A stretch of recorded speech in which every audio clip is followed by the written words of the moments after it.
we should bash out. We should bash it out. Two questions, right? And Why then, not? and then Why go not ham on 20 them. questions? We could do that. Let's roll. We could do that. All right, let's go. All right, the microphone's good and all that. Dude, what are we doing for background right here, though? Johnny, is that what we want? You like that background? I like your background. Man. He likes the background. Let's roll with the background, man. All right, what's going on? It is your boy David, DSBBeats. I'm with the. What do you call yourself? DSBBeats. What does that stand for? So my full name is David Sinclair Black, and I was like, and everyone used to call me DSB back where I lived with my mom. Oh. I was like, but I was coming up as a producer at the time, so I was like, I'm gonna.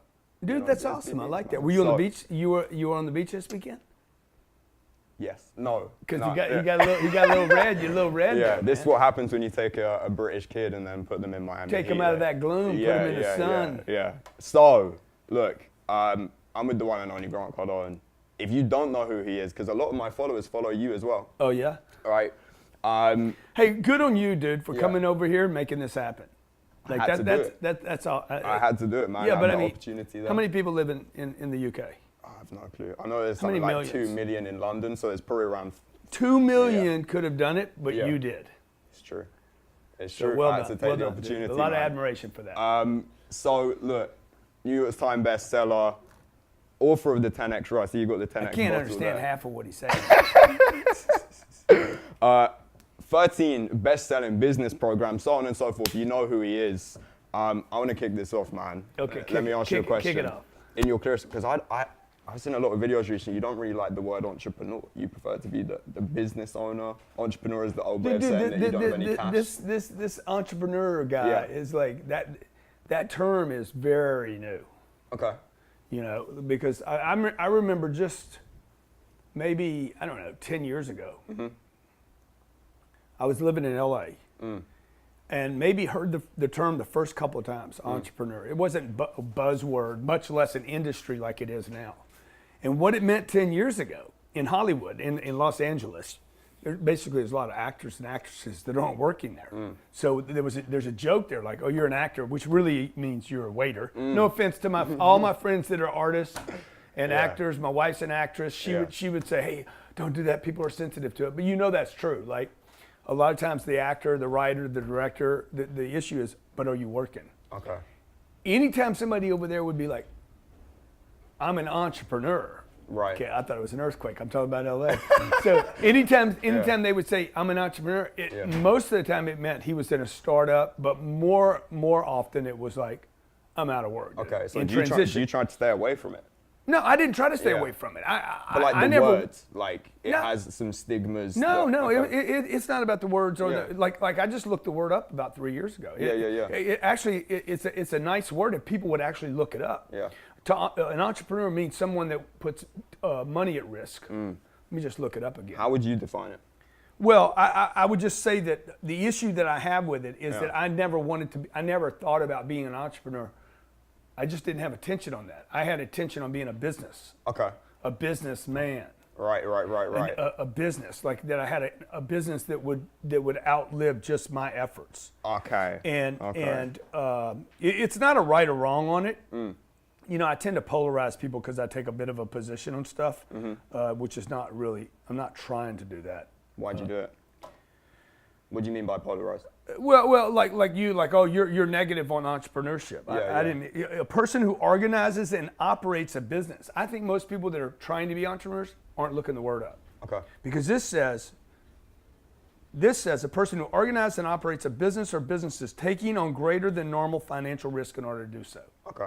Okay. So if you're running a podcast and you're one person, you do not. Yeah. And that's your business, and you have no employees, and you're not taking risk, and you're not operating a business, which would mean other people, then by definition, you're not being an entrepreneur. Okay. Now, the thing that we're talking about, that people are starting to talk about now, are influencers. Influencers. It's saturated. I'm an influencer. Everywhere across Instagram. Like, I don't even know what that is. Like, what does that even mean, dude?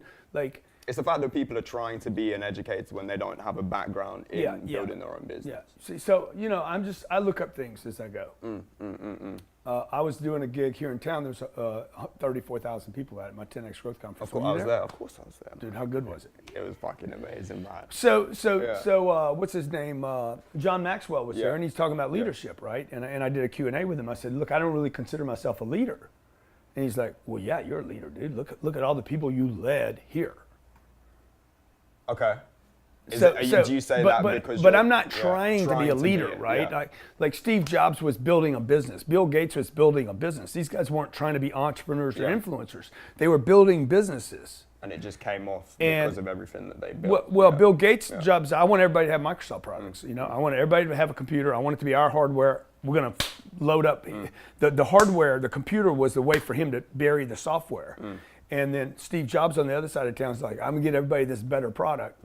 Bill won the first 30 years. And these guys were not trying to be influencers or leaders or entrepreneurs. They were trying to build businesses. Yeah. Okay. Yeah. Right. So let me ask you this. You were with Offset yesterday. Yeah, that's right. Completely different industry. Yeah. I'm in the music industry as well. What can someone like myself learn from you? Because, and here's a bit of a contradiction that I've been having across the past year learning from yourself. Of course, you've been in the sales backgrounds in multiple different industries, from automotive all the way over to everything that you built, right? Yeah. I was creating schedules. I was getting up early, the opposite of what you would think a typical musician would do, right? But what can someone from a different industry learn from you? Because you helped me make a lot of money. I moved out of my mum's in October. I moved up to London, central apartment in central London. A lot has changed because of that structure. But if you were to give a rapper, a producer, an actor, a videographer, someone that doesn't necessarily... So I rolled up into the Ritz, the St. Regis. Yeah.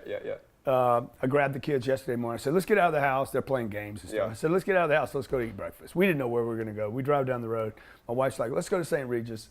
No, I don't want to go there. She's like, no, it'd be nice. I said, okay, let's go there. So we pull into St. Regis. A Lamborghini pulls up in front of me, blaring, just rocking out some... Yeah. Some, you know, and then a convertible rolls, and then a Ferrari. I'm like, look at the iron. Look at the amount of metal pulling up in front of us. We're in this Rolls Cullinan. Yeah. So it's not like we're shameful. So I get out of the back seat. I'm sitting in the back seat, and the dude gets out of the Lambo, and he's looking at me with like a half a smile. When I get out of the car, his smile becomes that big. It's awesome. It is, yeah. And I walked up to him and said, what's going on, man? He's like, I just flew in from Dubai to Atlanta. I'm coming here. I'm spending the weekend here. But the fact that he recognized me, right? Here I am. I'm double his age. I'm white. I'm not a rapper. I said, dude, why do you listen to me? And this is what he said to me. Dude, because you talk to people in a way they can understand it. That's so true. And so we started talking about money. I spent 15 minutes out in front of the St. Regis talking to him about money. And I just kept telling him, dude, look, you want to play the rapper game? You want to play in the game of music or sports or any of the arts. Make money a priority. I completely agree. Make money. I actually remember you saying that. You must have said it before in multiple videos. I probably have. So I talk about money a lot, right? Now, with that being said, I mean, you also talk about having one mentor. Should I have you as a mentor here and then have a mentor that's already in the music industry? But the problem is the mentor in the music industry is going to tell you money doesn't matter. Of course. Because he's broke. Of course. He quit on money. Yeah. So it's all right to have more than one mentor if you understand where that guy's coming from, right? Your mom would probably be good for some advice. Not all advice. Huh? Not all advice. No, not all of it. So she's going to tell you to be careful because no matter what I tell your mom, you're still her little boy, right? And the same thing with my mom. I was 50 years old. My mom was still saying, she was still like, I love you, son. Be careful. Yeah. So I would give somebody in the arts, look. Yeah. Make sure your movie makes money. Yeah. Okay, because if it doesn't make money, they're going to quit asking you back. Like all these movies are based on who's making money. Yeah. And I was watching an interview with the black dude, Samuel Jackson. Samuel, he's one of the highest paid actors in the world, right? Is it Samuel? Huh? Samuel L. Jackson. Yeah. So he's like, look, I do movies that make money. You're talking to me right now because I do movies that make money. Like, you know, I find my little niche. I find my niche. I tell my story the way I do. They come ask me to do this other stuff. I'm like, no, we're not doing that. We're doing this because this works. Okay. And so he bangs out what works. Tarantino does the same thing, right? The music people like find something that works and just beat it, just like hammer it in. Because no matter how talented you are, one, if they don't know you, they're not going to hear it or see it or appreciate it. And number two, if you don't repeatedly get it out there, then it's hard to see when you have so much work and then it doesn't get out there, you know? Yeah, and that's when the disappointment and the rejection and the discouragement happen, and that's why so many artists like back off. The art's in them, right? The art's in them. It wants to come out, so it's not going to go to sleep completely, and you go back at it for 3 months, and then you get hit again, and you take off for 3 months, and the guy never gets that momentum. I appreciate that. So now, with that being said, of course, you have your mission. You're doing right now what you're doing in order to help as many people as you can. But think back to when you first started in car sales, then 30 years old when you started your seminar business. Has there been one underlying purpose for you throughout your entire career? Probably to help people, you know. I mean, I've always wanted to help people. I think everybody wants to help somebody, you know, and because I wanted somebody to help me, you know. So I think if there was one word that has been like kind of been there the whole time. When I was 10 years old, my dad died. I wanted somebody to help me. And nobody did help me. So when I was 15, I wanted my brother, who was now 20. I'm like, hey, I want my brother to help me because maybe he can. And, you know, big brothers just don't help you. They beat you up. So, you know, by the time I was 20, dude, I was lost. And still looking for somebody to help me. So when I finally got my game together, when I finally got my life in order, I found two things. Selfishly, helping other people kept me busy and kept me from having too much free time. Free time's always been a bit of an enemy for me and a problem. Too much free time and I'm going to get in trouble. So anytime I had free time, if I would help somebody, I wouldn't get in trouble. Okay. And number two, selfishly, when I help somebody else, I get a better understanding of what I'm doing. So like today we did a real estate show today, okay? So the more I do, the more I explain real estate to other people, the clearer I become about what I know and don't know about it.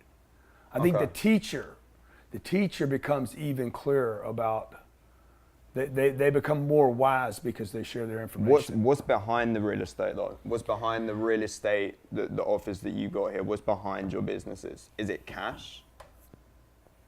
What do you mean cash? Like, has that always been a particularly big motivator for you? So in contrast to that. No.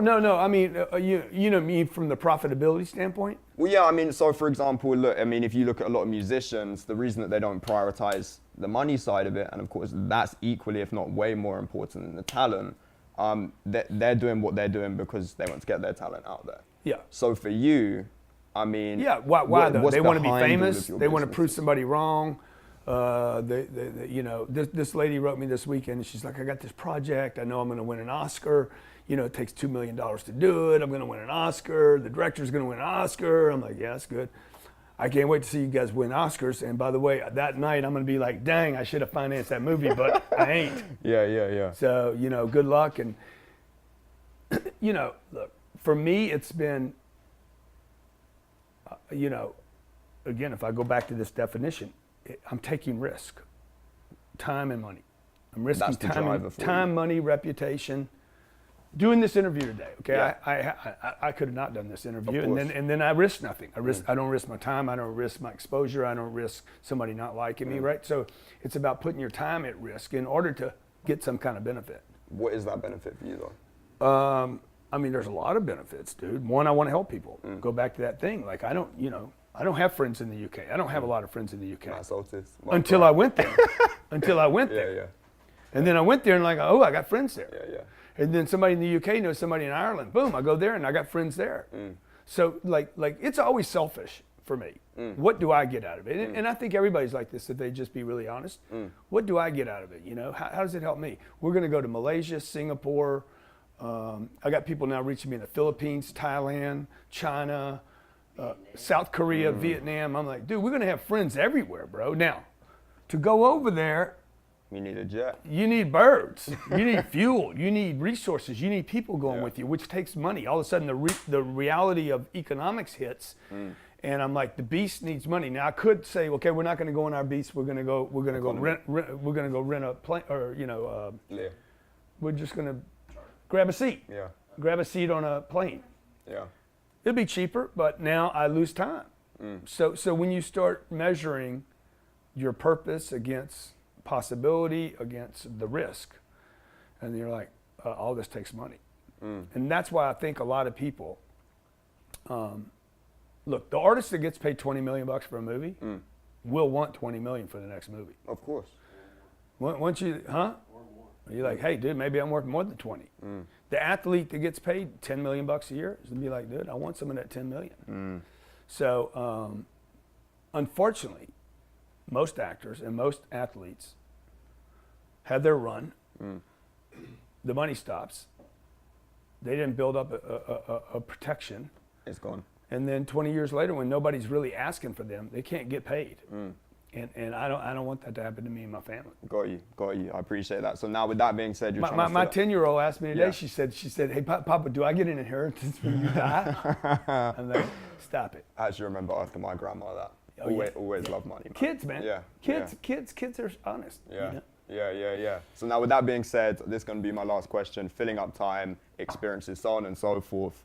What can we expect to see from you in the next 10 years?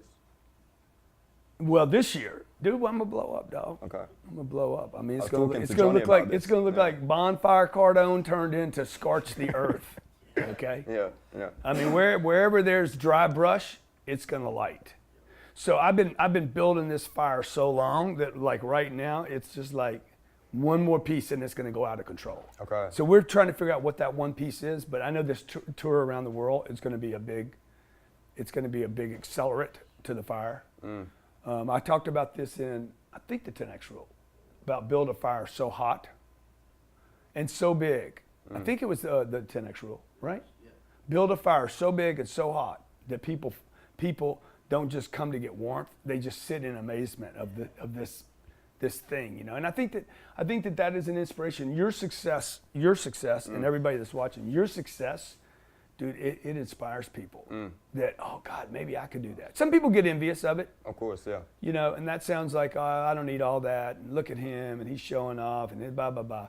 But other people are like, wow, man, if he can, I can.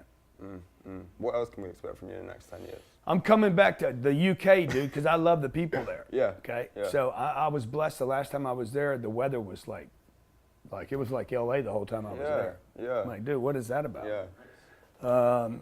Your boy Charles was getting married. I was running around the town. Yeah. With Charles. What did you learn from the UK? Was there anything that you took away from it? Yeah, I learned. Well, from the history of England, I learned not to stay small.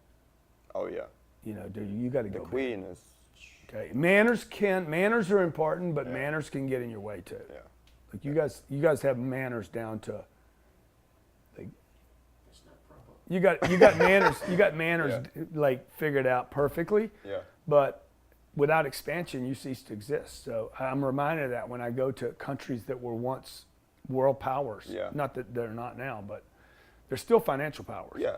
So and there's still little bits of, you know, evidence like the Commonwealth. Yeah. We're still connected with all of the countries that we used to. Like you have such influence around the world still today, right? So the second thing is that residual impact of power, like that lives on even. That residual power accumulated lives a long time. The third thing I learned was from the people there. The people were so nice to us. Really? Phenomenal, man. So nice. So phenomenal. So like unselfish with their time and hey, come into our homes and like that's what we really want. That you can't buy with money. You know, it doesn't matter how much money you have. If people don't like you. And the people were really nice to us. So that either says a lot about your people or it says a lot about us. We must be great or something.